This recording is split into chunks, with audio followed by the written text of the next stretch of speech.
Jet's got a burning question he'd like to take on. And Jet, what do you is as great as Jayson Tatum is, as big a superstar as he will be in this league for a decade plus? Is he deserving of all the limelight he's been getting? Um, that's a question that I ask myself a lot. Because I look at Jason Tatum, right, and he's great. Don't get me wrong, and I feel like all the praise that he gets, it's deserving because we seen him in some games put up some big numbers, hit clutch shots, all across the gambit, right? He's been great. But then you look at one of his contemporaries in Brandon Ingram, and their stats are identical. Jason Tatum was on an All NBA team last year. Brandon Ingram doesn't get spoken about. The little forgotten man, Yeah, little forgotten man down in New Orleans that nobody cares about. nobody cares about. And I get it. Like, yeah, Jason Tatum is in a big market in Boston Celtics. Like, and he's been given the hype since he came in the league. You know what I'm saying? And he has a great coach. He's in a great situation. He's always been on a good team, right? Like, you can go through the list of players that he's played with. It's a good list. You know what I'm saying? And you look at Brandon Ingram.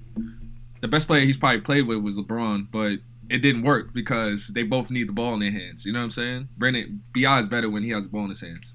Yeah, But he needs to be alpha. yeah.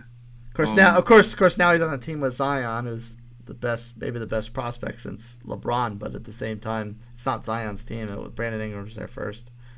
Yeah, and Brandon Ingram, he's tough to guard, man. He's a wiry 6'8". Put the ball on the floor, he can shoot. He's decent on defense. He passes the ball. Like, he does everything Jason Tatum does, but yet he's not spoken about nearly as often at all. So what you're saying is Brandon Ingram could be Kevin Durant light. Yeah, I always felt that way about Bi. Whereas Jayson Tatum has more of a, I mean, especially the way he likes to just hang on the perimeter a lot and shoot. He's got more of a perimeter vibe to him. He's not. He looks more of even though he's taller than a traditional two guard, he's got more of a two guard vibe to him.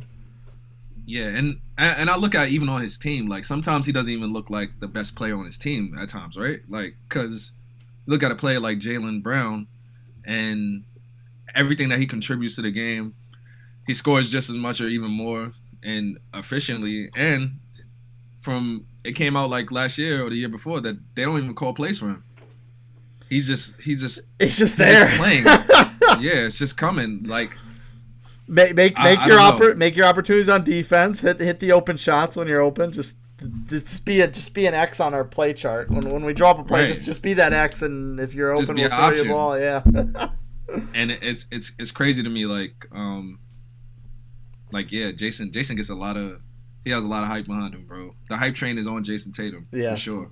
But he is good. I'm not saying he's terrible or anything. He's a great player, great young player.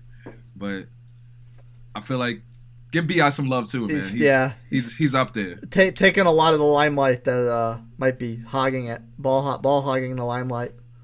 Right. If you swapped them two, I guarantee it would be the same type of ordeal in Boston at least. Yeah. Brandon Ingram might be Kevin Durant light in Boston.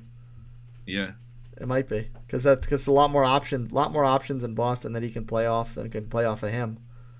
Yeah. And Jayson Tatum would probably still put up his 25 points in New Orleans, but might not be as inclusive a player.